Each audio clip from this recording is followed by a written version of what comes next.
You've brought sense into my life. You've made me to think. You've made me to be a reasonable man. And I love you so much. He was sick even on that day, that Saturday. So even that night we couldn't sleep. His temperature was very high.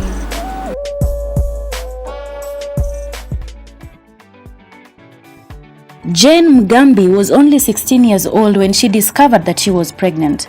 She was still in high school. With her whole future before her, she was devastated. It was a tough time for this family considering that both her parents are church ministers and therefore respected public figures. Obviously kama mzazi mara kwanza lazima utashtuka na haitakufurahisha. Unajua mtu mpanga yuko that time she was in form 3. Unajua kupata hizo nini sasa unaona kama safi chake kimekatiziwa. Mimi hata nilala na shule. Unajua sana mambo kama haya. But from there, unajua utamizi mara kwanza nitakushoka utajua kwa hizo utafanya nini. Jane's father had to think fast, and with the support of those close to him, he came up with a quick decision to handle this situation. I was more stable than mama yake. Mama yake was more emotional. Lakini mimi niliangalia, jambo likaja kwa mawazo yangu haraka sana. Ya kwamba, je, kuzaa ni dhambi? Nikaona kuzaa si dhambi. Manake Mungu aliumba wanadamu wazaane. Lakini njia ile aliyopata nayo ndio makosa. Kwa hivyo si kutishika sana na kupata mimba kwake. Ilikuwa ni swala la kutatiza kwa sababu mimi ni mchungaji. So niko na ile public image. Msichana wa mchungaji. Sasa hilo pia lilinitatiza. Tukakaa, tukamsamehe, tukatuambia kwamba bado nataka kurudi shuleni. And I thank God. Mtu wa kwanza aliyenitia motisha ni mwenda zake baba mzazi, babangu. Yeye ndiye wa kwanza kuniambia chukua huyo mtoto urudishe shule. Straight to the point. When she got the baby, she stayed with her for almost 3 months. After 3 months, she took out the baby. Then she went back to school. And she repeated from it again. And from that time, we were in Voi. When she came here in Gom, she went to another school. She performed well in her O-levels that she even secured herself a vacancy at Kenyatta University.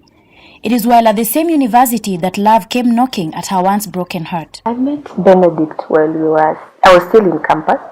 So he is a worshipper. So he came to KU with a friend. First time when I met her, it was just all about ministry-wise. Okay, I was 50-50 because it's like I'd lost trust in men, let me say so. So I actually wanted somebody who is serious. That's when I realized that she's good to be my forever helper. Jane and Benedict hit it off. For once, Jane felt that she was comfortable in the hands of a man. When I got my child, I kind of lost some trust. Singeamini mtu yote mwenye angekuja aniambie ati Jane nakupenda. Yaani, okay, those words sounded like a cliche to me. So, ningesikia tu, but they wouldn't make sense. To show her my seriousness, nikamwambia since we are born again, I said this one sitaambia hata brother yangu. I think we need somebody ambayo ako ahead of us like a mentor mwenye atago with us. And to show my seriousness, nikampeleka kwa deacon wa church. I introduced her, and by this lady is the only lady ambayo kila mtu ukuwa na past. but she has brought sense into my life. I remember him telling me we all have baggages. It's only that yake ni different, the yangu ni different, but we all have baggages. And at the end of the day, there's nobody who is perfect. What really attracted me to Jane is she is a focused lady, and she understands me. First of all, he's God-fearing. That was one thing that drew me to him most. Uwezi boeka. You'll just laugh throughout. He jokes about it. He can see a TV or a easy bit and he laughs. You know, he makes you laugh about it. That's one attribute that I love in him. And he's also caring and understanding. And the one thing I also that caught my attention was the fact that he accepted me with my daughter. Of which, when she told me that she had a kid, sikushtuka. This is a buy one get one free. That's what I used to tell him. I told him to go and think about it, and I was sure that it's me he wants. So I remember we never talked for like a month. There was no communication and all that. So at some point I got worried and I said, ni wale tu wakukuja na kuenda. So he came back and he was serious.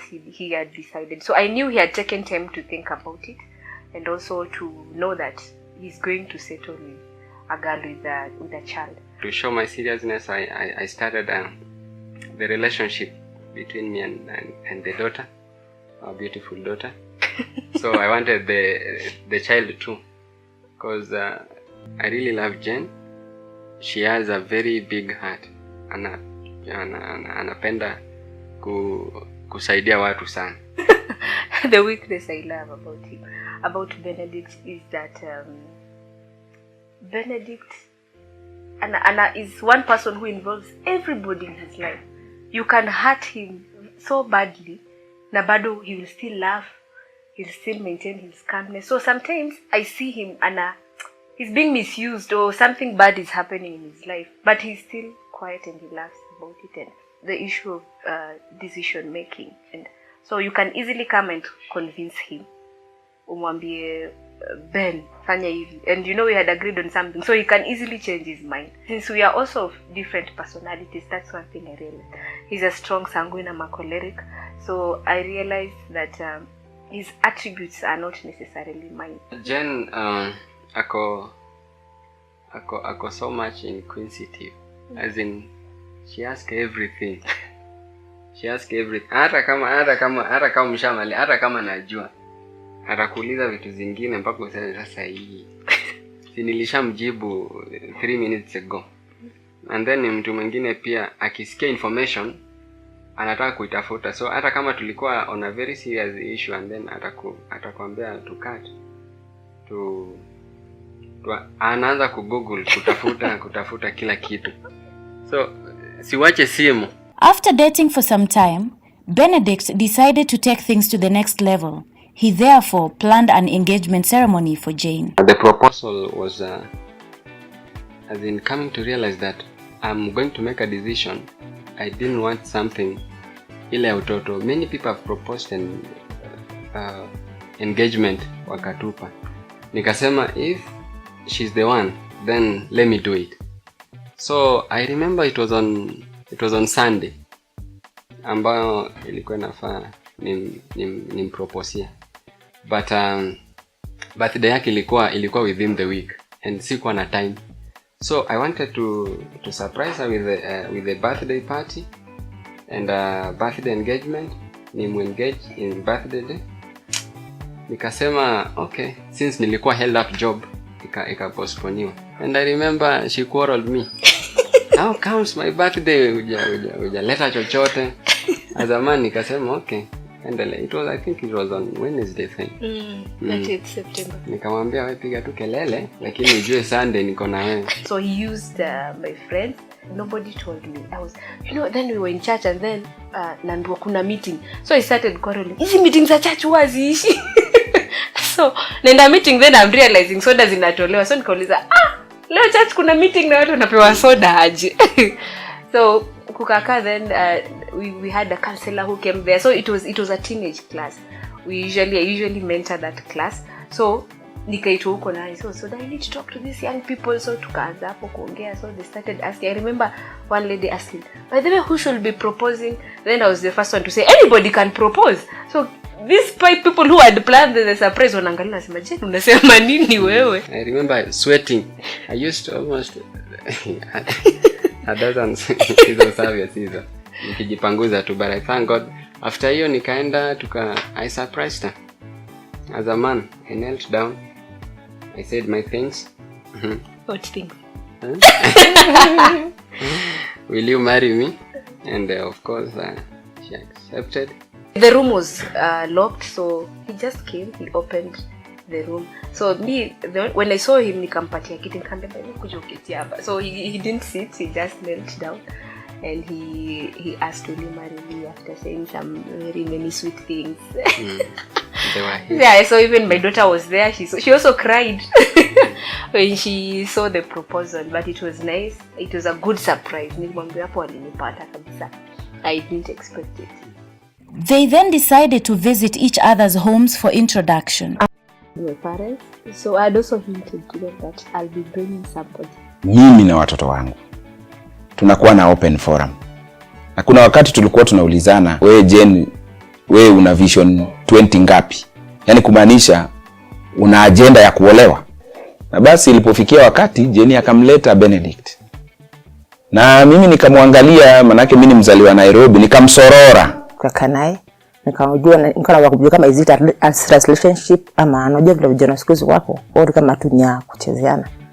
Nikaona as the time goes by nikaona kwa wako serious, wakaanza kutuambia kwamba watapanga harusi. Tulimeet, Jen akasema meet my friend. Then after that Jen akaniambia unajua daddy hajawahi introduce mtu kama friend. I didn't want to bring anybody to introduce. So I knew mtu mwenye nita introduce kwa dad. This is going to be the man who's going to marry me.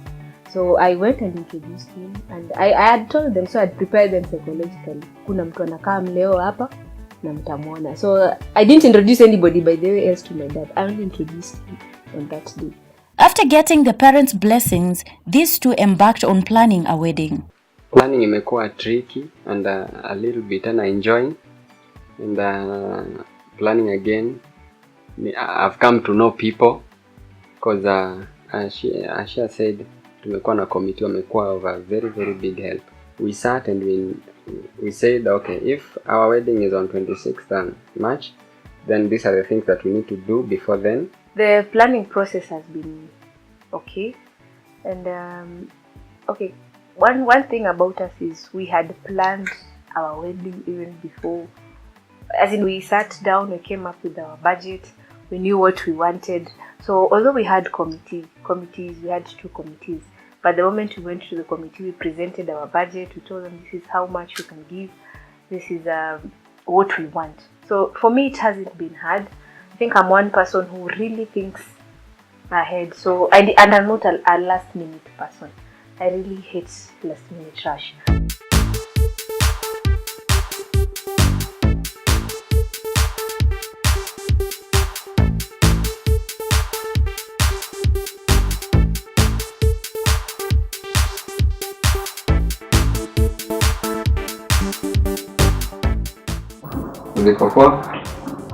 Even dancing. Despite the ups and downs that they have encountered during the planning process, the two are ready to walk down the aisle.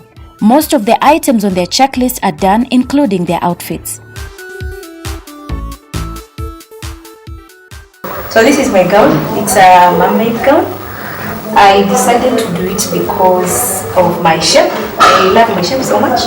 So I decided I wanted a mermaid gown to complement it.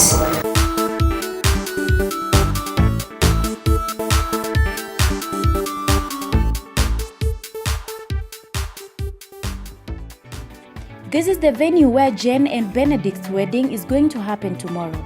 Their friends and committee members are gathered here to rehearse in preparation for the big day.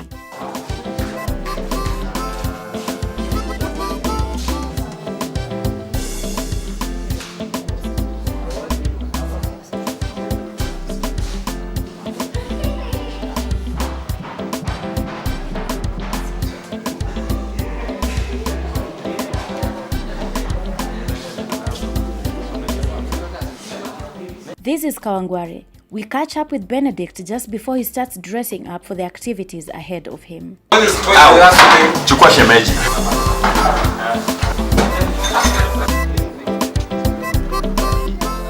Just when they are about to leave, a crisis with the vehicles that they were to use arises. It now goes on to phone calls and desperate last-minute consultations. In Karen, Jane is at the breakfast table, oblivious of the new developments. I'm relaxed. I just want to see how the day will be. With the clock ticking, Jane and her bridal party start preparing.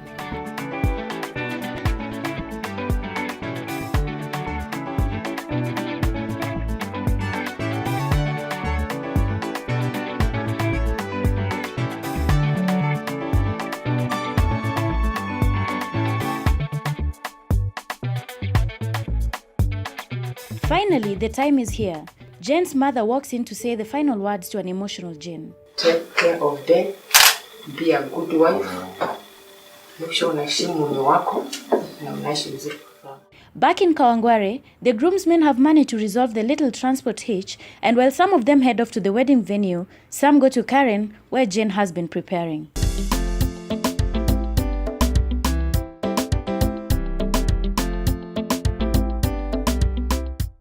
Jane walks down the stairs, and after final prayer, the convoy sets off to the venue.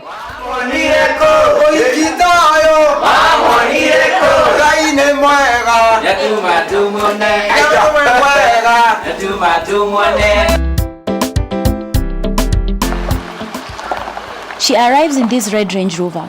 She is 1 hour late, and most of the guests are already settled down in the hall.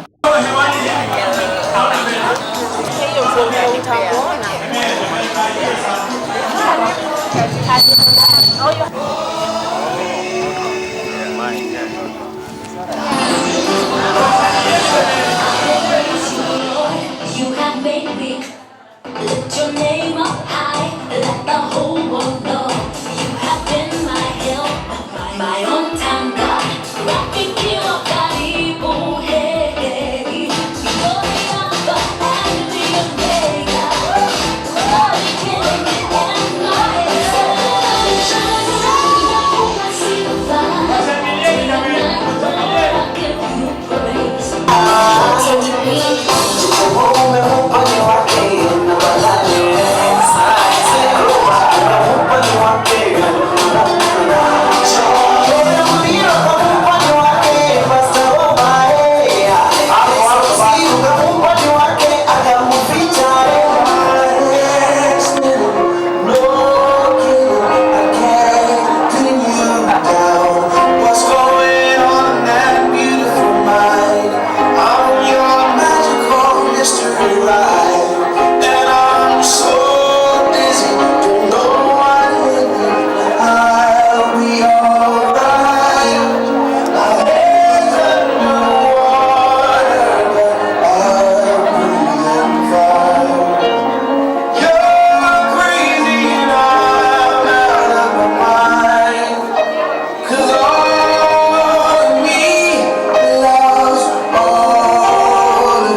Handsome man, you know where the roots are. Amen.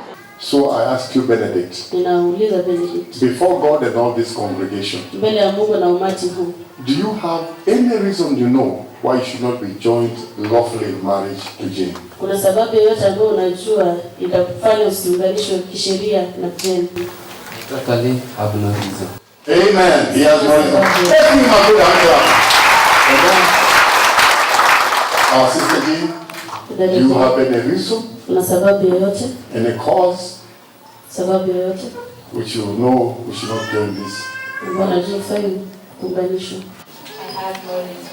She has no reason. Let's give her also a good answer. Now I'm asking you, Benedict. Nakuuliza wewe Benedict. Benedict Ouma. Benedict Ouma. Do you take this woman to be your lawfully wedded wife? Unachukua mwanamke huyu kuwa mwanamke wako To live together with, to live together kuishi pamoja in the way God has commanded, kwa njia ambayo Mungu ameamuru, in the holy state of marriage. katika hali takatifu ya ndoa.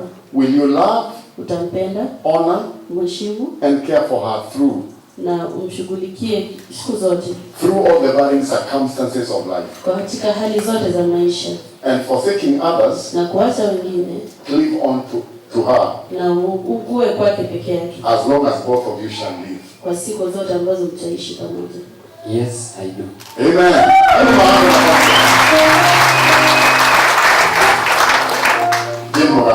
Jane Mogambi, do you take this man to be your lawfully wedded husband? Unachukua mwanaume huu kuwa mume wako wa sheria, To live together in the way God has commanded, kuishi pamoja kwa njia ambazo Mungu ameamuru, in the holy state of marriage. katika hali takatifu ya ndoa.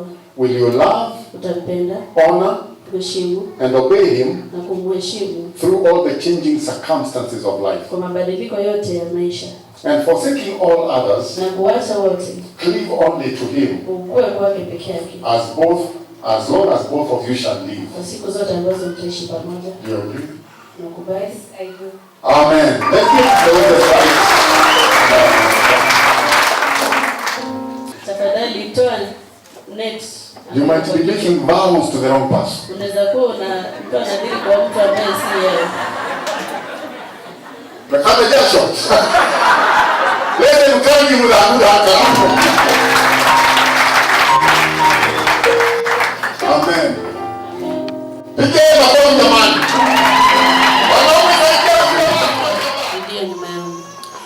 I, Benedict Ouma Maore, I, Benedict Ouma Maore, do take you, Jane Mugambi, to be my lawful wedded wife, to be my lawful wedded wife, to live with you from this day forward, through all the changes of life, for better, for worse, for richer, for poorer, in sickness and in health. I will love and care for you as long as we both shall live. As long as we both shall live. And so I give you my promise. Amen.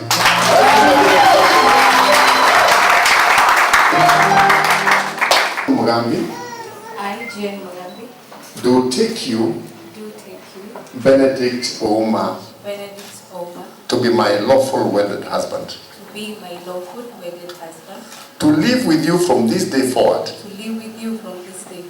through all the changes of life, for better, for worse, for richer, for poorer, in sickness and in health. I will love, honor, and obey you as long as we both shall live. And so I give you my promise. Let's give our mighty hand. Amen. Nakata jasho mera. Amen.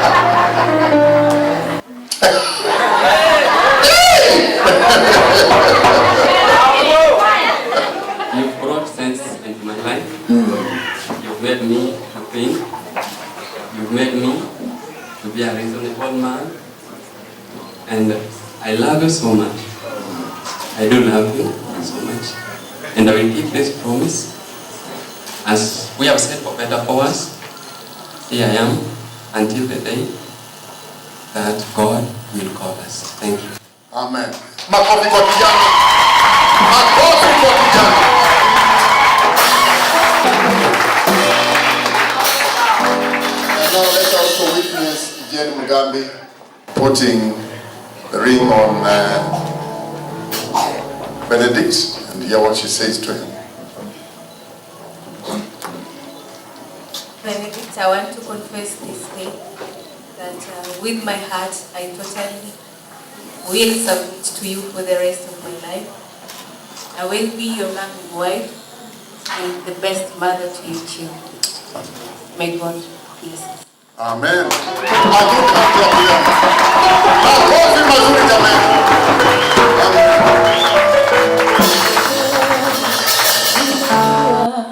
Wewe ni Mungu. Wewe ni Mungu. Wewe ni Mungu. Hivi leo ninajua wewe ni Mungu. Wewe ni Mungu. Wewe ni Mungu. Hivi leo ninajua wewe ni Mungu. Karibuni. Somebody says a nice picture. Makofi kwa jamani. Amen. And then as usual, Jane will show us where she's going to have that stuff. Kama kawaida Jane atatuonyesha mahali ambapo ataweka. Give her a hand of encouragement.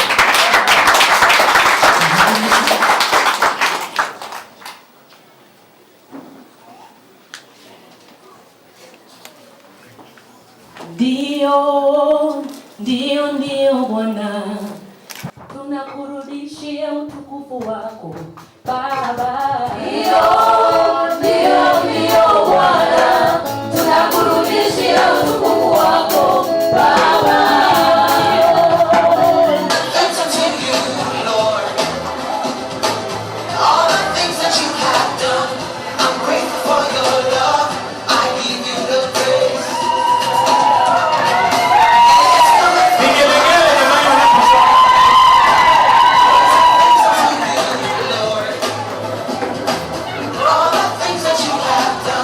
I'm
Shangwe na vigelegele kwao.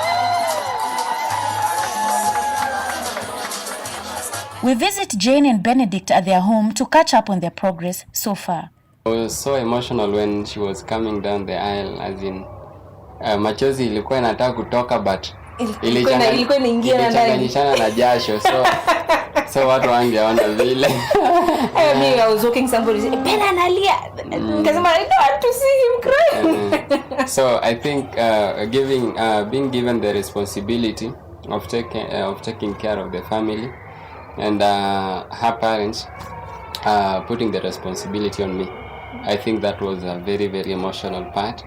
And again, my proudest moment when I kissed her in front of her dad, and then the dad clapped. First of all, tulichelewa kutoka Karen. By the I can't tell you ni nini ilifanya tuchelewe. There's no specific thing that ilifanya tuchelewe. Then kufika, so I expected everything iende haraka. I think tulifika around saa 6 by the time tulikuwa tunaingia. So I expected maybe the person will be preaching by 1 or 1:30 tukienda sana because tulikuwa tumeplan by 1:20. So the sermon was long. It was long. But again, I never slept. That was the other bit of it. I never slept. I think, he was unwell, so he was I could see him sleeping, but me, I was sober all through, but it was long. What? My honeymoon was supposed to be in Mombasa, after Malindi, in Malindi.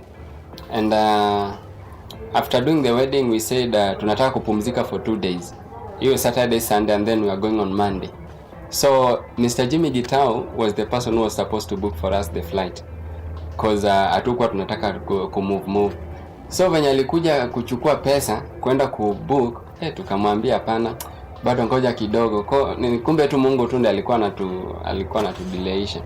That's when the sickness started. So the sickness ilianza wakati nilikuwa sijisikii poa, akaniambia saa zingine ni fatigue. We went for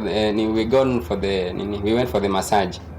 After going, ni kama hiyo massage sasa ndio ilikusanyisha ugonjwa ikakuja mali moja.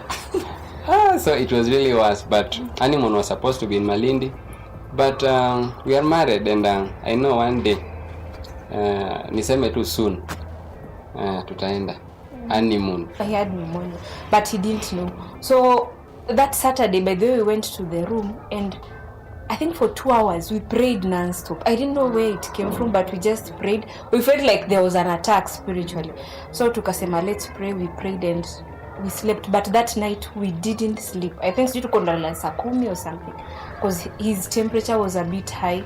Then tukamka asubuhi, we were going to the shower, then akakwama kwa shower. So, and then he was complaining of chest pain. Now I'm confused. I don't know what to do. Nashindwa sijaisikia hizi vitu zimefanyika. How do I go about it? Then on Monday he collapsed tukiwa kwa hoteli. So now we had to call a friend of ours, a very good friend of ours, mwenye alikuwa anafanyia counseling. He lived nearby. Kambia, hey Jimmy, now sasa I think we just have to take it. Then again, most hospitals were closed, so ilibidi tumezunguka kutafuta hosi. So we ended up in Nairobi Women's, akaenda huko. But it was so much unexpected. But anyway, everything happened. I think God had planned and he allowed it to happen. So I'll say he allowed it, and he knew why he had to make it happen during that time.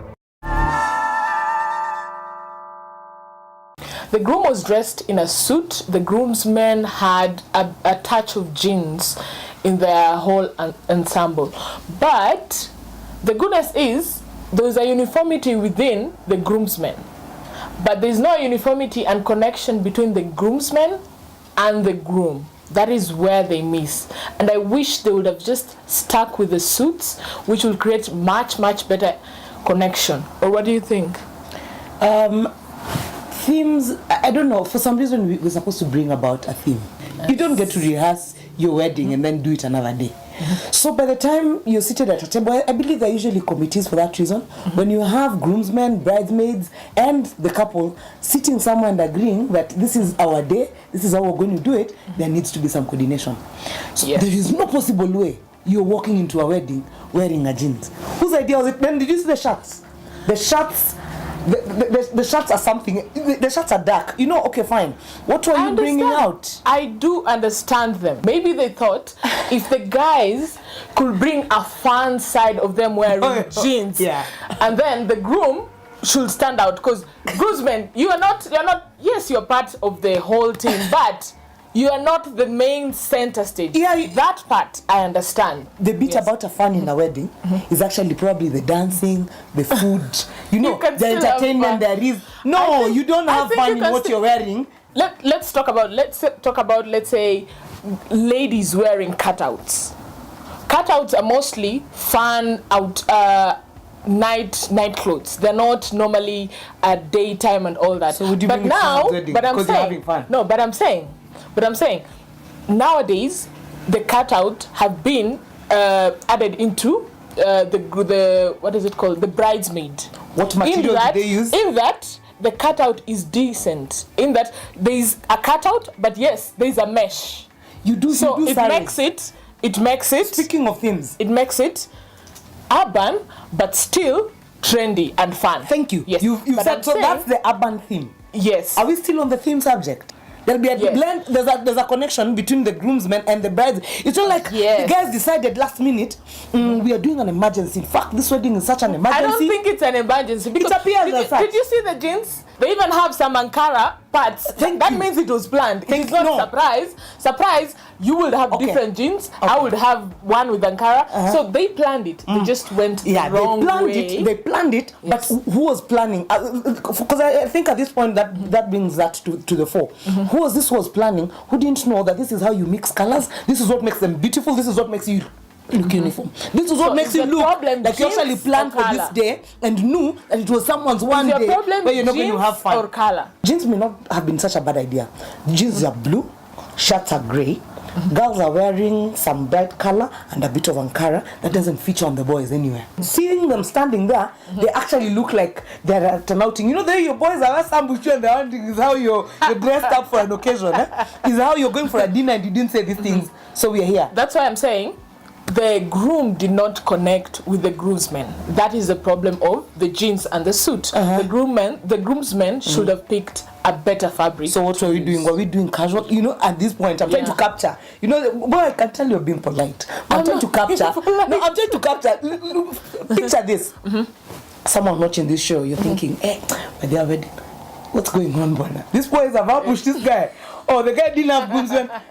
Mix and match, but jeans no. Yeah, at least finally jeans we are agreeing with this one. I agree with her. Jeans no. You get. So for me, this is what I'm saying. A wedding is a once in a lifetime event. When you're working as a team, you want to look at pictures that you look at 20, 30 years later and say, this is the one time I took time. I valued my day. You cannot redo it. So if you get it wrong one time, you got it wrong. So let's take time. Let's make sure that when you're doing things, you're actually doing things with the thought of the occasion. Let's make sure that we something do at least that is timeless. Your son-in-law can look at this several years.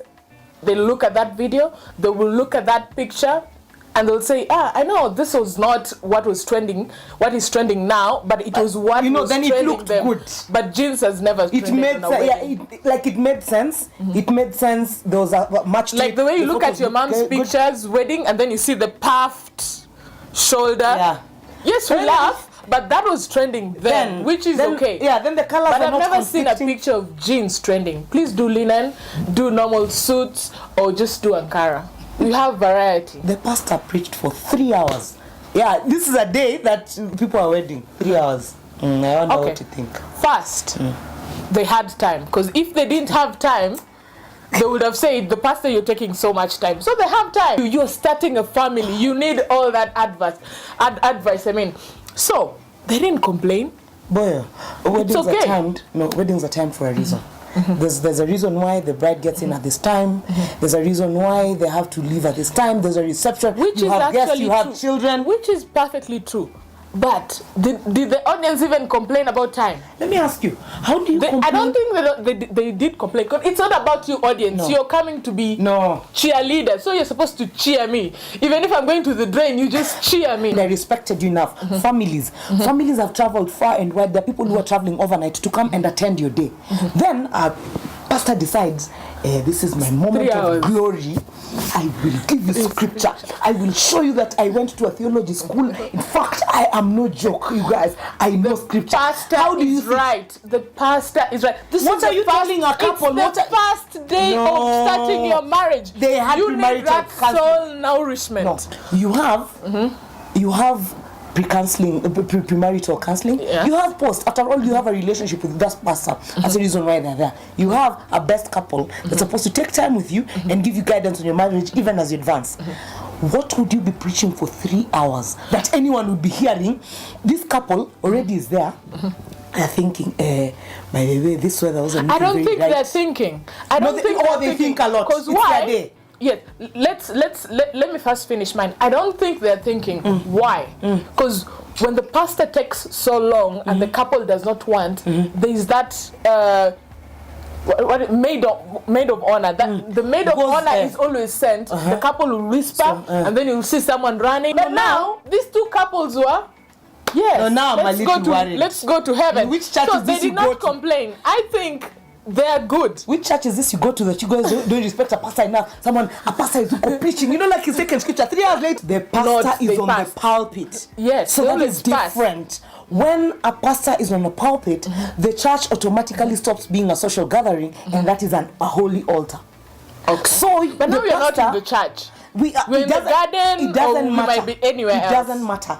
What usually happens is there's you don't want me to start preaching. It's nice. But I'm saying, the fact that they did not complain, they were okay. Could complain. You're thinking this is someone who knows they're coming to officiate my wedding. This is my wedding. I think this is our day. They have the right to complain. Why? No, they don't. They have the right. No, it was the pastor's responsibility to know that this is this guy's day. I should make it short and sweet and make the message be something someone can palate beyond. So let's count the hours. Let's say they got there at 10, 11, 12, 1. That's okay. The pastor is right, and the groom and the bride did not complain, so they were okay. So the pastor is right to come and confirm to people that he went to a theology school. This is my take home. You are a pastor who's come to officiate an event that is a once in a lifetime occasion for these people. They are the masters of ceremony of the day. They are the people supposed to be celebrated. The focus is on them. The guests who are there to celebrate the day, and people are looking forward to dancing. People are looking forward to eating. These guys have a lot of things to think about. Probably the suppliers are not sorted out properly. Therefore, they have a lot of things they're thinking about. They are almost not hearing what you're saying. So can you make it short and sweet? My take home is, read the program. If you're late, you have the right, as the bride and the groom and the whole entourage, you have the right to say, we are late, let's hurry the mass. The pastor will hear. If you're not late and you still want your whole procession for the mass to be short, you still have the right to say, yes, we are not late, but we want to get out of here on time, or we want to have more time to dance or to eat and all that. You have the right. But if you do not specify that to the pastors, when the pastor is doing his mass, that is in his center stage. You know what you're doing, and therefore I'm trusting you to be the good man of God to come and bless this marriage and allow all the guests who are there. For 3 hours, you're being blessed. I was blessed before I got there, and then the other days I'll be attending church beyond. I'll be attending church with my spouse after that day. Honestly speaking, it is only fair that you come and be responsible. Come and be that person who understands what it is that you're doing on this day, and just do what you need to do. We will look for many opportunities to make you famous. Just don't make one wedding your point of fame.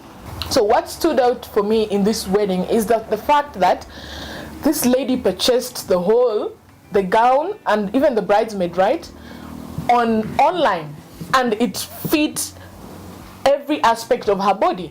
This means she did her research.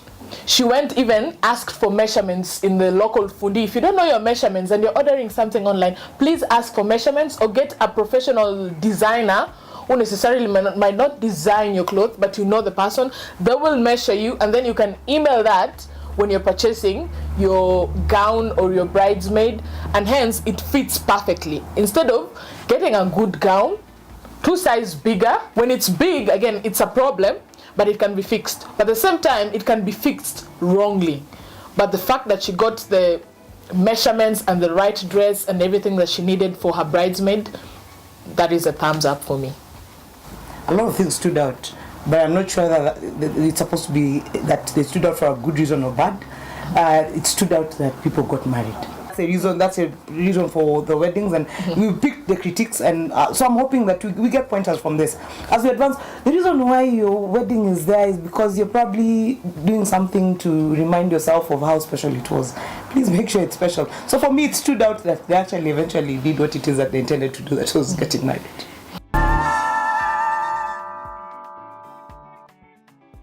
God has someone for everyone. Everyone. You don't have to be so desperate to get, even if at all how old, there's somebody assigned for you. Just relax, hold on God. Somebody will come along with you. Me, when I got pregnant, I got Paikiki. That was not mine. He was somebody else. Wangu ndi huyu hapa. Kila mtu anakuanga na baggage yake. So mafisi unajua akiona uko na mtoto anasema hapana. Na anasema hapana. So nashindwa wenye wanaharibu nani atachukua. I wish that God will be exalted in our marriage life. They see God. They see what God has done. They say in every circumstances God alikuwa anapata jina. For example, when he provides, it's when you call him Jehovah Jireh. I like people to look at us and to see the hand of God, to see God himself manifesting himself. And that's all basically I'll wish peace, love, unity. There'll be some few wrangles here and there, and the challenges like the ones we already started facing about sickness. Kila kitu yenye tutakuwa tunafanya we want impendeze Mungu. Penye tumefika si kwa uwezo wetu. But I think every steps amesha order our steps, so I think we'll be walking in a very ordained way. I see us prospering health-wise. Amen. Na tunaenda mbali by the way. Mrudi tena. Sweetie wanje, my dear ndakuyanza niwe sweetie wanje. Jenny wangu, my dear ndakuyanza wewe sweetie wanje. Sweetie wanje, my dear ndakuyanza niwe sweetie wanje. Jane and Benedict managed to pull their dream wedding despite all the shortcomings. We would like to congratulate them and to wish them a long, happy and enjoyable marriage. Sweetie wanje, my dear ndakuyanza niwe sweetie wanje.